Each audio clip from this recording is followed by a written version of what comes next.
Mari kita tegaskan perkataan tentang perjamuan kawin anak domba, yaitu perjamuan kawin sorgawi, di Matius 22. Di Matius pasal 22 ayat 1, dikatakan, Yesus berbicara pula dalam perumpamaan kepada mereka, hal kerajaan sorga seumpama seorang raja, yang mengadakan perjamuan kawin untuk anaknya. Ketika kita mengajarkan kebenaran tentang Tuhan Ibu, seseorang bersikeras bahwa kita mengajarkan sesuatu yang tidak diajarkan Yesus. Akan tetapi, saudara sekalian, ketika kita perhatikan Matius 22, siapa yang mengajarkan perumpamaan ini? Mari kita baca lagi pasal 22 ayat 1. Dikatakan, Yesus berbicara pula dalam perumpamaan kepada mereka. Jelas, siapa yang mengajarkan ini? Lalu Yesus berbicara pula dalam perumpamaan kepada mereka, hal kerajaan sorga seumpama seorang raja, yang mengadakan perjamuan kawin untuk anaknya. Ia menyuruh hamba-hambanya memanggil orang-orang yang telah diundang ke perjamuan kawin itu, tetapi orang-orang itu tidak mau datang. Ia menyuruh pula hamba-hamba lain, pesannya, katakanlah kepada orang-orang yang diundang itu, sesungguhnya hidangan, telah kusediakan, lembu-lembu jantan dan ternak piaanku telah disembelih, semuanya telah tersedia, datanglah ke perjamuan kawin ini. Tetapi orang-orang yang diundang itu tidak mengindahkannya, ada yang pergi ke ladangnya, ada yang pergi mengurus usahanya, dan yang lain menangkap hamba-hambanya itu, menyiksanya dan membunuhnya. Maka murkalah raja itu, lalu menyuruh pasukannya ke sana untuk membinasakan pembunuh-pembunuh itu dan membakar kota mereka. Sesudah itu ia berkata kepada hamba-hambanya, perjamuan kawin telah tersedia, tetapi orang-orang yang diundang tadi tidak layak untuk itu. Sebab itu pergilah ke persimpangan-persimpangan jalan dan undanglah setiap orang yang kamu jumpai di sana ke perjamuan kawin itu.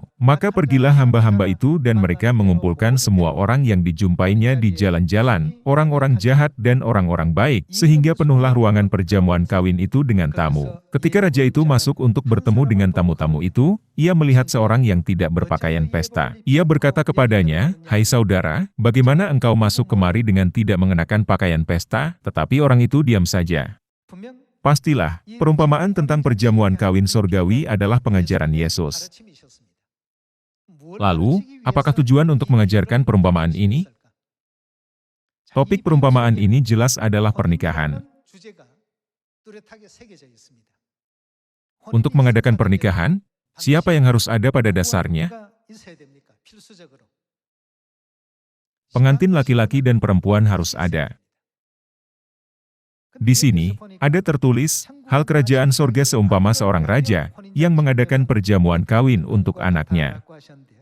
Raja di sini melambangkan Tuhan, dan anak melambangkan Kristus Yesus yang datang ke bumi ini sebagai anak domba. Kalau begitu, bukankah harus ada pengantin perempuan yang paling signifikan dalam perjamuan kawin? Jika pengantin laki-laki disebutkan, pengantin perempuan juga harus berada meskipun dia tidak disebutkan. Tidak bisa diadakan perjamuan kawin tanpa pengantin perempuan, bukan? Di Wahyu 19, ditulis, anak domba dan pengantinnya telah siap sedia.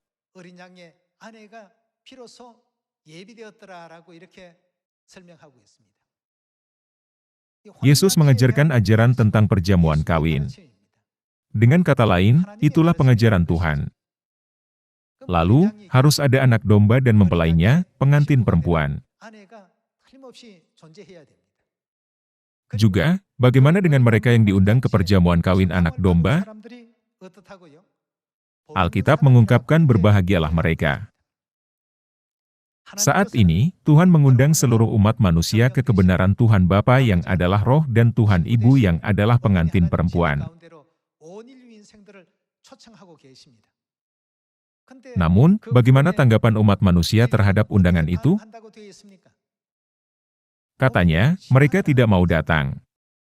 Meskipun itu sangat diberkati, terjadi ketika kita menyampaikan pesan, percayalah pada Tuhan Bapa dan Tuhan Ibu. Tentu saja, bukan semua orang yang reaksi begitu. Ada mereka yang menerima undangan ini dan datang ke perjamuan kawin. Di Wahyu 19, bukankah dijelaskan bahwa berbahagialah mereka? Melalui Matius 22 dan Wahyu 19, saat ini, kita harus memahami bahwa bukan hanya berada Tuhan Bapa melainkan juga Tuhan Ibu. Juga, kita harus bisa menemukan kehendak Tuhan dalam kata pernikahan.